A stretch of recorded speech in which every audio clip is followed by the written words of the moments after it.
¿Cómo están, amigos? Bienvenidos a la quinta clase de nuestro diplomado en terapia familiar. Hoy día vamos a conversar en este curso Familia y Sexualidad sobre un tema bastante sensible. Pocas veces conversado, la gente prefiere no tocar este tema, la gente lo confunde con algo sucio, grosero, inmundo, pecaminoso, de alguna manera descalificante y definitivamente no por ello deja de estar presente en nuestra sociedad. Hoy hablaremos sobre las enfermedades de transmisión sexual. El problema con este enemigo que está al acecho y que pocos quieren ver es que en el rostro, en el cuerpo exteriormente hablando, en la ropa, no se nota. Una persona puede estar andando por ahí muy linda, muy bella, alegremente y sufriendo a la vez una enfermedad de transmisión sexual. Que por cierto, en los últimos cambios médicos en terminología, ya no más se les llama así, sino infecciones de transmisión sexual. ITS, lo que antes eran ETS. Vamos a encontrar un poquito que estas enfermedades o infecciones de transmisión sexual son venéreas, y algunas de ellas muy comunes entre personas con vida sexual activa.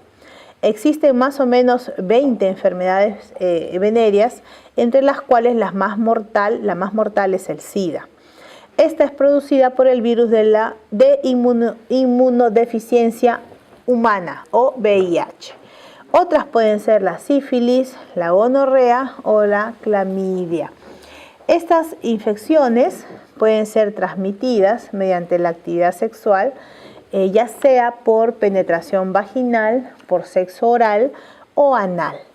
Estas infecciones son causadas por parásitos, bacterias, en el caso de la gonorrea, en el caso de la sífilis, en el caso de la clamidia y del chancro blando. Además, pueden ser causadas por virus. El VIH es causado por un virus, el herpes de la misma forma. Y la hepatitis es otro tipo de enfermedad que también es causada por un virus.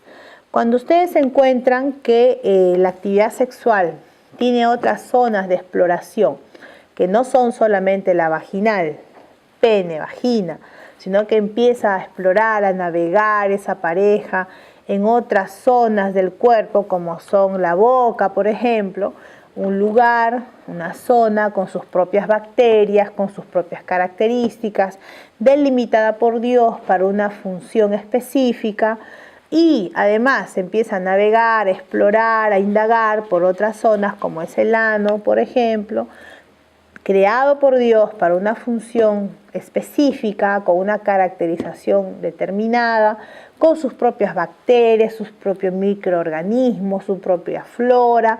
Encontramos que al haber una sucesión de intercambio de sustancias, intercambio de temperaturas, intercambio de pHs entre estas zonas diferenciadas una con la otra, producen, dan pie a que estas infecciones aparezcan en la vida de una pareja.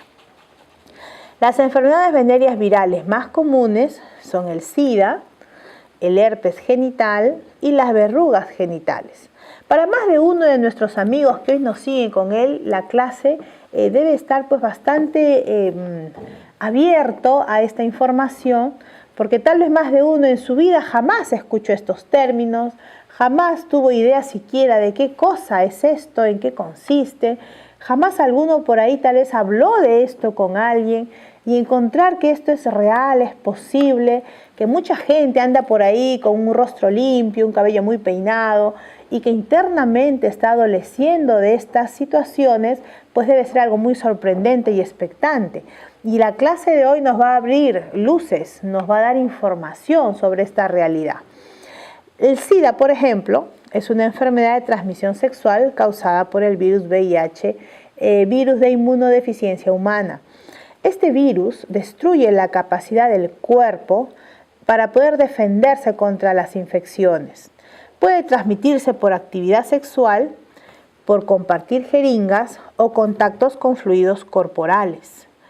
Cuando ustedes encuentren una persona que tiene SIDA, deben saber, producto de este curso, Sexualidad y Familia, que lo que mata a esta persona, lo que lleva a la muerte, no es el SIDA en sí mismo, sino que el SIDA genera que todo el sistema inmunológico fenezca, se deprecie, decaiga, casi se anule. Entonces cualquier tipo de enfermedad, cualquier otro virus que entre en la vida de esta persona que posee el VIH, lo agrave, llevándolo hasta la muerte.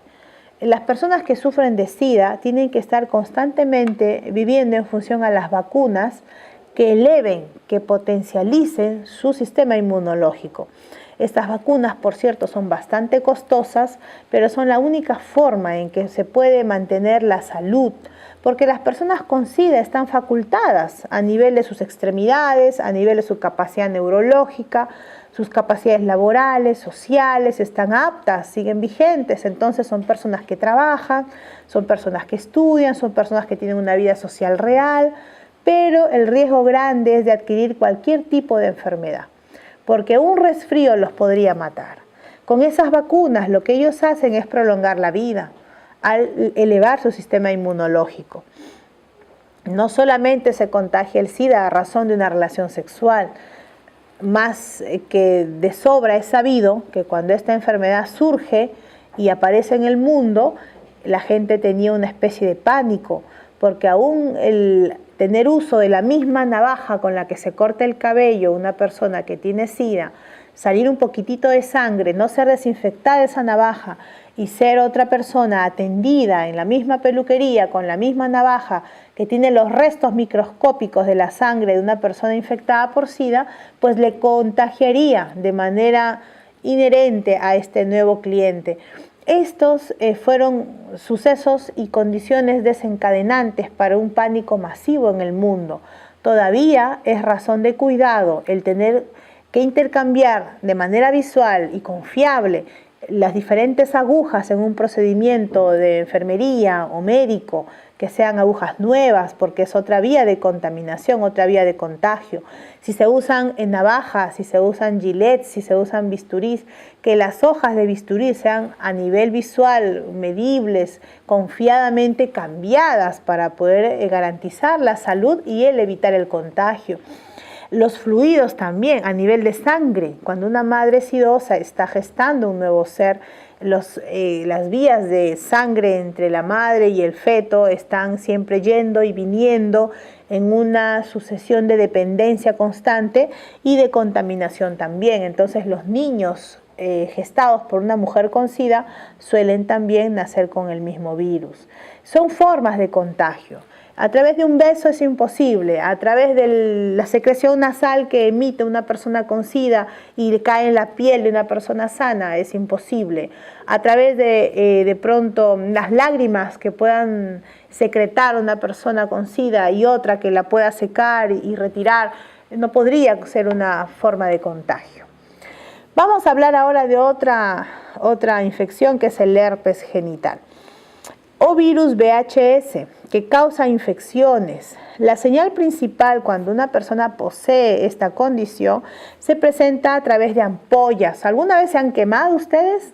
Cuando ustedes se queman, se genera una piel especial que encapsula una sustancia líquida al interior de ella y con una presión, un retiro de esta piel sumamente delgada, el líquido sale, se desprende de la piel, generando un dolor bastante intenso, un ardor bastante notorio y finalmente una llaga, una herida como una úlcera.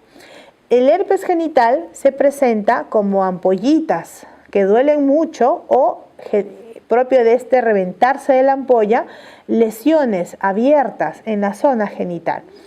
Antes de que aparezca estos herpes, la persona puede sentir una sensación de hormigueo o de quemadura en la región donde va a brotar el herpes.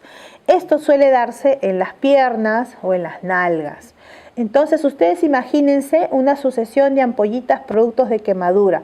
Si alguna vez alguno de nuestros estudiantes pasó por la triste experiencia de quemarse, Dios no quiera, y ha formado esa quemadura ampollas, porque no todas las quemaduras generan ampollas, hay diferentes grados de quemadura, Entonces comprenderá la sensación, el malestar que esto se da, y más aún maximizado por estar ubicado en la zona genital, que es una zona bastante estrecha, bastante húmeda, bastante alta en temperatura, haciendo muy incómoda la presencia de esta llaguita, de estas ampollas.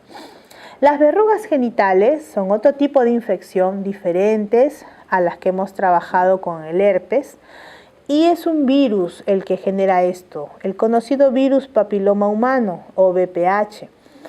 Por cierto, todas las mujeres menores de 10 años que todavía no hayan tenido una experiencia sexual, o mayores de 10 pero que no hayan tenido experiencia sexual, deben ser vacunadas contra el virus del papiloma humano. En algunos países del mundo esta vacuna es gratuita. En otros países es costosa, pero es bueno porque el historial sexual de una mujer no solamente está en cuanto a las decisiones que ella tome con su pareja a nivel conyugal en el marco sagrado del matrimonio, sino que alguna niña podría ser abusada, podría ser violada, y esta persona no tiene garantías de salud sexual. Entonces, además de darle un daño psicológico, generarle esta invasión que va a perturbar la tranquilidad de esta niña, tendría otra carga más a nivel físico, que sería el papiloma humano. Por eso es que ahora en la OMS, como medida de salud pública, se recomienda la vacuna contra este virus. Esto causa, ¿cómo se manifiesta el virus del papiloma humano? Las verrugas genitales van a ser causadas por este virus. Este virus se relaciona con el virus que causa más o menos las verrugas comunes de la piel. Si alguna vez ustedes tuvieron la oportunidad de encontrar a alguien que tiene verrugas en la piel de manera común, en las manos, en los dedos, encontrarán que son unas protuberancias de sobretejido de piel. Al principio se presentan como protuberancias pequeñitas y duras en el área vaginal, el pene o el ano. Luego estas protuberancias van tomando más consistencia, se van haciendo más grandes y en consecuencia generan mucho más malestar. En cuanto a las enfermedades venéreas bacterianas más comunes, tenemos, además de las ya mencionadas, que son virus, el virus del herpes genital, el virus del papiloma humano que genera las verrugas genitales y el SIDA, que es el VIH, virus de inmunodeficiencia adquirida, tenemos algunas enfermedades bacterianas, ya no producto de virus, sino de bacterias. Las más comunes de estas infecciones de transmisión sexual de origen bacteriano son la clamidia, la gonorrea y la sífilis. El caso de la clamidia, por ejemplo, se causa por una bacteria y es la enfermedad bacteriana más común en hombres y mujeres. Puede causar un flujo genital anormal y una sensación de quemadura al orinar. Es por eso que ustedes encontrarán que cuando las damas o los varones dicen, cuando orino me arde, la primera impresión que viene a la persona es una enfermedad del riñón. Algo está sucediendo con tus riñones. Sin embargo, ahora producto de las clases, de sus estudios en este diplomado, tendrán una alerta de otra segunda posibilidad. El ardor al momento de orinar, sumados a una secreción genital, a una secreción de color amarillento, en algunos casos verdosos, tanto en hombres como en mujeres, y esta sensación de quemadura cuando se va a miccionar, son algunos indicadores de presencia de clamidia.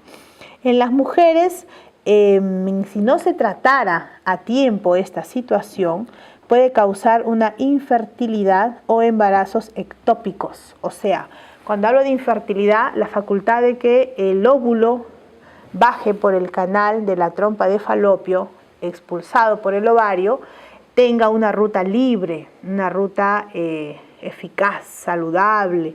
Eso va a entorpecer la clamidia, porque empieza a generar unas rigurosidades en ese canal que debería estar libre, limpio, y el óvulo no puede transitar con libertad. Además, ese transitar alterado, con un espermatozoide poderoso, un espermatozoide fuerte, vigoroso, que llega hasta la trompa, va a poder ser fecundado en la trompa, pero como no puede descender por el propio canal siguiendo su ruta hacia el útero, donde va a buscar una parte de la pared del útero, del endometrio, donde anidar y formar ahí el saco gestacional o la placenta, se queda fijo en la trompa y ahí comienza su proceso de mitosis, a proliferarse celularmente, a intentar crecer, y ese embarazo ectópico no prospera más. Llegadas las determinadas semanas, la trompa que ha sido fecundada no es el lugar para la gestación. En la trompa se fecunda y debería ese óvulo descender hacia el útero, y en el útero, siendo anidado, a sobredimensionarse, desarrollarse ese nuevo ser, ese huevo cigoto que luego se vuelve embrión, que luego se vuelve feto, comienza en el tiempo a avanzar en semanas y comienza a tomar mejor cuerpo, más vigor, comienza el nuevo ser completo, hermoso, como Dios permitió que fuera creado. Pero al no tener ese espacio uterino e intentar ese mismo proceso natural en la trompa, el embarazo no prospera más que unas pocas semanas.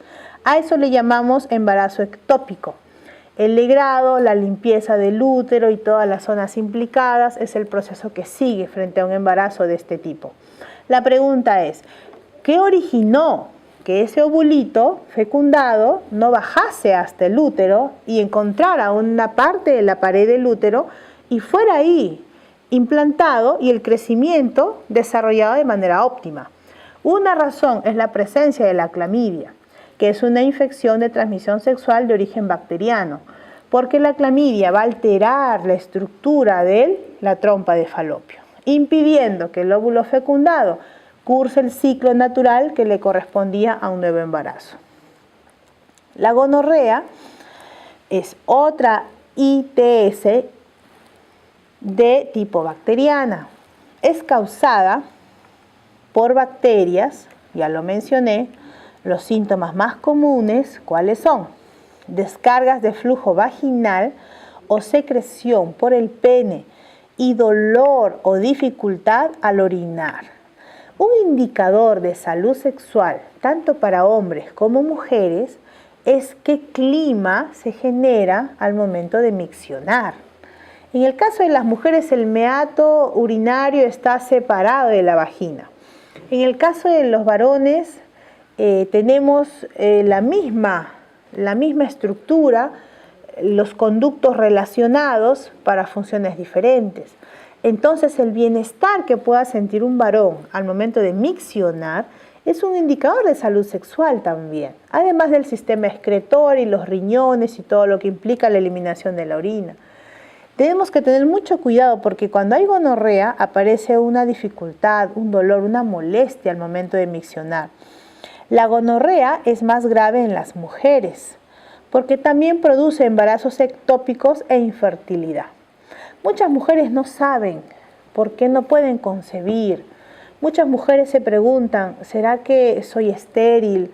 No voy a poder ser madre jamás. Muchas mujeres no pueden justificar por qué tienen más de 1 o 2 embarazos ectópicos. Siempre queda en la trompa de falopio el ovulito fecundado y de ahí se distorsiona todo el proceso. Y la razón está que están padeciendo una infección de transmisión sexual no conocida, no reconocida, tal vez identificada por las molestias, pero no tratada. Vamos a encontrar que la gonorrea no se va a curar como ninguna infección de transmisión sexual, pero sí se pueden controlar, se pueden regular, se pueden ajustar al punto de que no impidan a la persona llevar adelante su vida profesional, su vida laboral, su vida estudiantil, académica. Esas áreas de las otras dimensiones del comportamiento humano van a seguir avanzando. Sin embargo, tenemos que tratar este tipo de infecciones con antibióticos mayormente bajo la dirección y prescripción médica. La atención tiene que ser rápida porque los malestares son bastante intolerables, y son bastante molestos. Y hay medicación que puede ayudar a esta persona a superar estos malestares.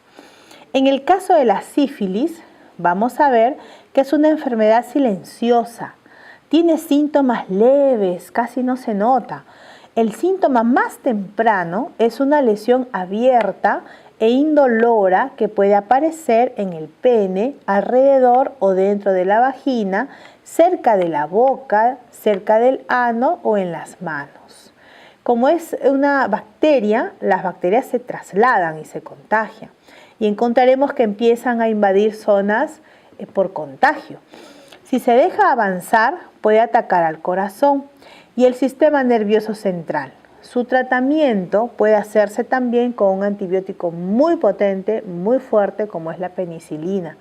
Los dosajes de antibiótico que se usen lo prescribirá el médico también, según sea la presencia de esta infección de transmisión sexual en un nivel leve, en un nivel moderado o en un nivel severo. Además, vale recalcar que algunas personas son alérgicas a la penicilina. Al ser esta su realidad, pues el médico tendrá que encontrar una sustancia de reemplazo para regular y controlar esta infección. Ya les dije que estos males, estas infecciones no se notan en el rostro, no se ven en el cabello. Pocos son los casos del herpes que a veces por ahí tienen una desubicación o la misma sífilis, ¿no? Como ya lo hemos mencionado. Normalmente son bastante silenciosas. Hay otro tipo de enfermedad venérea parasitaria y no es solamente una. Vamos a encontrar que la más común de ellas, por eso la vamos a abordar hoy en nuestra clase, tiene que ver con la pulga púbica o ladilla. Más de una vez en alguna conversación, en algún quehacer juvenil o tal vez informal, ustedes deben haber percibido comentarios de ¿por qué te rascas tanto?, ¿no? Observas a una persona y siempre tiene las manos en los bolsillos. Habla y está hablando porque con esos topecitos leves entre su mano y su zona genital, mengua el malestar, mengua la incomodidad, mengua el escozor que le puede estar generando, y más de una mujer adulta o un hombre mayor le dice a las personas jóvenes: no tengan las manos en los bolsillos, porque dan una impresión de situación, en algunos casos certera, que tiene de repente una pulga púbica, o en algún otro caso pues incorrecta, ¿no? Por la impresión, por la imagen que este joven o esta señorita puedan dar. Exceptuando de estos casos aquellos jóvenes o señoritas que tienen pues los nervios, la situación de inseguridad, y que a la vez de tener la mano en el bolsillo ocultando una parte de su cuerpo, mengua, disminuye y surge esta actitud como un placebo para regular su estado nervioso. Sin embargo, es bueno tener en cuenta que estas impresiones visuales no dejan espacios para ir explicando a todo el mundo por qué se tiene o no se tiene tal o cual conducta. Tenemos que tener en cuenta cuáles son las impresiones visuales que vamos dejando en los demás. Esta enfermedad venérea parasitaria, y recordemos que el parásito tiene ese nombre porque se beneficia, se sirve de otro ser vivo. Y en su quehacer de autobeneficio, en su quehacer de autocomplacencia, de autosupervivencia, deja de lado el bienestar del ser vivo de quien se está sirviendo. Por ello es que cae no en una simbiosis donde ambos son los que se benefician. Tanto el huésped como el habitante no tienen una relación equitativa. Es el huésped el que se va a servir de este habitante y es el habitante el que se va a perjudicar. Ese tipo de relación donde el habitante se perjudica es llamada parasitaria. Lo que en relaciones humanas de pronto intentamos hacer es una simbiosis, ¿no? El huésped y el habitante se benefician, están en condiciones óptimas, ventajosas, y no una sobre otro, y no una a pesar de otro. Lo que ocurre, como parásito propiamente dicho, con la pulga o ladilla. ¿Cómo actúa este ser microscópico? ¿Cómo actúa? Infecta el vello púbico. La zona de vellosidad púbica, tanto en hombres como en mujeres, tienen una función. Recuerden ustedes que en el acto amatorio de la relación sexual, cuando hay un coito, no necesariamente hay un orgasmo. El coito antecede al orgasmo y permite el orgasmo. Vamos a encontrar entonces que en una relación sexual, en un acto amatorio, tenemos la fase excitatoria, la fase erótica y la fase orgásmica. Entonces, cada una de estas fases cumple un objetivo y una misión diferentes. Vamos a encontrar entonces que el vello púbico, tanto en hombres como en mujeres, cumple una función definida en la primera de las fases, que es la excitatoria. Dios diseñó la estructura genital de esa forma para que cada uno de los elementos que forman parte de los órganos genitales masculinos y femeninos cumplan su función irreemplazable. Las vellosidades que están en el pubis, alrededor del pene, alrededor de la vagina, tienen una función excitatoria. Pero es allí, justamente en esa vellosidad, donde las pulgas o las ladillas empiezan a hacer su labor. Infectan toda esa vellosidad. A eso súmense el factor de higiene, el factor de aseo. Les dije que aquí tendríamos que hallar un realce importante, porque el sudor con el pH propio de la zona genital, alterado por esta sustancia del sudor, va a ser un caldo de cultivo para que estos parásitos puedan lograr sobrevivir y proliferarse. Cuando la sustancia que sirva para el aseo genital de hombres y de mujeres, y debemos decir aquí para recomendar a nuestros aconsejados, aquí mis queridos alumnos terapeutas en familia, tenemos que encontrar que la sustancia para el aseo vaginal, para el aseo genital en hombres y en mujeres, tiene que ser direccionada para el pH de la zona. Comúnmente los seres humanos usan la misma sustancia que se utiliza para otras zonas de su cuerpo, para esa zona especial. Pero el pH de esa zona genital no es la misma. Entonces encontramos que con una sustancia propia de aseo y de higiene, esa vellosidad no se va a ver expuesta a la presencia de pulgas o de ladillas. Lo que no ocurre cuando el sudor entra a tallar, más la temperatura alta, más algunas ropas ajustadas, algunas pantimedias muy ajustadas, algunos pantalones muy ajustados, algunos días en demasía usando la misma prenda, será pues todo un caldo de cultivo para esta aparición parasitaria. Infectan el vello, viven de la sangre que chupan. ¿Ustedes se imaginan este parásito prendado de la piel? No se la puede ver, de hecho, porque es microscópica, y más los vellos allí no dejan ver, prendada de la piel y succionando la sangre de este ser vivo que es el habitante con este huésped nada bienvenido.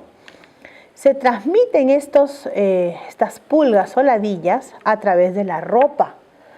Esa ropa interior usada por una persona que tiene este parásito, cuando la tira o la deja en algún lugar, pues entonces estará siendo objeto de proliferación. Si eso es usado por otra persona, entonces el contacto a flor de piel es evidente. Y la proliferación de este parásito en el nuevo habitante pues será masiva, porque está encontrando un terreno limpio, sano, donde hay sangre pura, y entra a succionar la sangre de este nuevo habitante. ¿Cuáles son otros medios? ¿Son solamente la ropa? No, también los objetos que estén cerca de esta zona infectada, esta zona con presencia de pulgas o ladillas, tales como los asientos, por ejemplo, tales como los inodoros, los baños públicos, cuando ustedes tienen que salir, sus aconsejados tienen que viajar, tienen que ir a uno u otro sitio. Entonces es posible que sin querer, de manera ajena a su voluntad, ustedes estén expuestos a estos contagios. Porque en los baños públicos no hay garantías de aseo, como ustedes lo tienen en su casa. Porque en las cobijas o en las ropas de cama de otros lugares donde no están aseados, desinfectados, mantenidos higiénicamente como en sus hogares, no hay garantías de que no exista esta pulga o ladilla. Algunos asientos también de dudoso quehacer, de dudoso mantener o funcional. Encontramos que es posible también encontrar estos seres microscópicos pululando cerca ahí alrededor, y llega un joven, una señorita, un señor saludables, hace contacto físico con estas superficies, dejando en altísimo riesgo su salud sexual. ¿Cómo se evidencia la presencia de esta pulga o ladilla, que es el generador de una infección de transmisión sexual de tipo parasitaria? Se siente una picazón en la zona genital, justo cuando chupa la sangre este microorganismo. Hace succión de la sangre en piel y esa succión genera malestar a nivel de picazón, un escozor, unas ganas de rascarse que se tiene en esa zona especial, produciendo gran irritación por este mismo comezón que genera. Si a eso le adicionas que friccionas de pronto con la manito, se hace una penetración más interna de esta succión de la sangre, con esa misma manito, si es que está en contacto directo con los vellos, te vas rascando por otro lado, estás llevando ese parásito hacia otras zonas, porque la ladilla empieza a proliferarse, va de manera rápida, vertiginosa, a reproducirse. ¿Qué debemos hacer en esos casos? El tratar esta situación con un buen shampoo, potente, fuerte, puede aliviar. Idealmente debemos recurrir al experto, al especialista, para que nos pueda dar algunos fármacos, algunas medicinas, algunas técnicas de cómo tolerar esta situación y poder superar la incomodidad, en consecuencia el lastimarse. Cuando hay mucho escozor, hay mucha fricción de la situación y de la forma que se pueda, y la piel no deja de ser sensible, porque el accionar del parásito, que es succionar la sangre, genera un malestar en una superficie que no está diseñada para ser irritada con las uñas, con los dedos, con la misma piel. Es bueno encontrar que todas estas infecciones de transmisión sexual pueden prevenirse cuando la higiene en principio es constante, es sostenida. En los niños, por ejemplo, en los pequeños, en las niñas, muchas veces la falta del aseo diario hace que aparezca, sin que se dé cuenta el sistema familiar, una incomodidad en los genitales. Una incomodidad que se presenta por un escozor, y el escozor es por falta de higiene. Ese escozor va a generar irritación, y estamos lejos de hablar de una enfermedad de transmisión sexual, de una infección de este tipo, pero sí estamos exponiendo a los niños por falta de aseo a dos situaciones. Una, a que irrite la zona genital, que es altamente sensible, altamente delicada, por un tema de falta de higiene, que genera el sudor picazón, genera el sudor ardor, genera el sudor incomodidad, una sensación de pegoteo que por un lado lleva a exacerbar al niño esta zona muy delicadita, muy sensible, pero que por otra, a razón de estos escozores, de estos malestares, hace que esa zona, que no debe tener un contacto constante con su propia piel, se ve expuesta a eso. Para aliviar sus incomodidades, los niñitos se rascan, se tocan, se agarran, y en ese tocarse, agarrarse, a veces se despiertan algunas sensaciones de placer, un cosquilleo, como ellos le llaman. Y el origen es interesante, solo fue la falta de adecuada higiene sostenida la que dio pie a estas dos situaciones. La irritación de la piel, el malestar, el generar enrojecimiento, algunas lesiones, en algunos casos llegar hasta el sangrado genital, externo obviamente, y en otros casos el despertar en los niños sensaciones todavía no autorizadas para su inmadurez, tanto neurológica como genital propiamente dicha. Y ambos se dieron por un mismo denominador común, que es la poca vigilancia del aseo. Cuando son muy pequeños hay que regentarlos de manera personal. Los padres están llamados a velar por esto. Cuando son más grandes y empieza a aparecer el pudor y los niños solitos se comienzan a asear, hay que supervisar que en esta zona en especial, que tiene tanto valor, que tiene un fin tan noble, que es contribuir con el Señor en la procreación de la especie, de la raza humana, es que hay que tener mucho cuidado. Supervisar que los procesos de aseo estén correctos, estén completos, y finalmente cuando ya no se puede acercar a esta zona porque los niños crecen, se hacen adolescentes, se hacen jóvenes, pues estar en constante comunicación. y mucho diálogo de cómo se sienten para con ellos mismos, qué novedades hay en función a sus genitales, cómo los ven, si están normales, los perciben saludables, si tienen alguna incomodidad, algún dolor, algún fastidio. Son situaciones de alerta que generan temática de conversación constante en un marco de familia con una adecuada salud sexual, producto de una unidad familiar sostenida. Más allá de un contrato firmado que diga como tú eres mi hijo, tienes que llevarte bien conmigo, eso no funciona en conducta humana, menos a nivel sexual. Es un tema de convivencia, de quehacer, de aceptación, y que definitivamente en ese ambiente óptimo pues tendremos buenos frutos por cosechar en el futuro.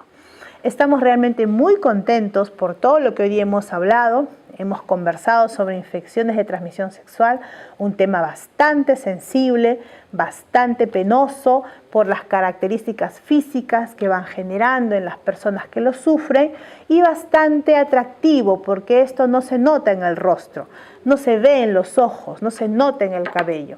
Mucha gente lo sufre, lo adolece y lo padece.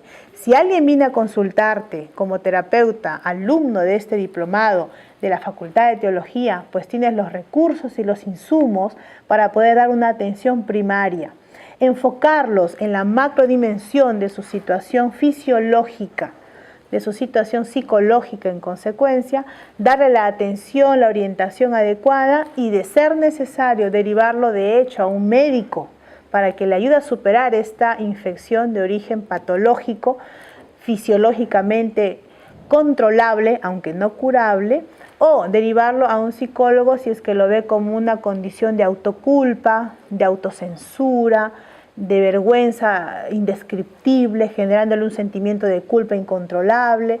Tú estás calificado ahora para dar la atención de las dos formas, según sea la necesidad y el caso de tus aconsejados. Que Dios te bendiga y que siga siendo tu presencia una bendición para los demás. Nos vemos en nuestra siguiente clase, aquí en nuestro diplomado de terapia familiar.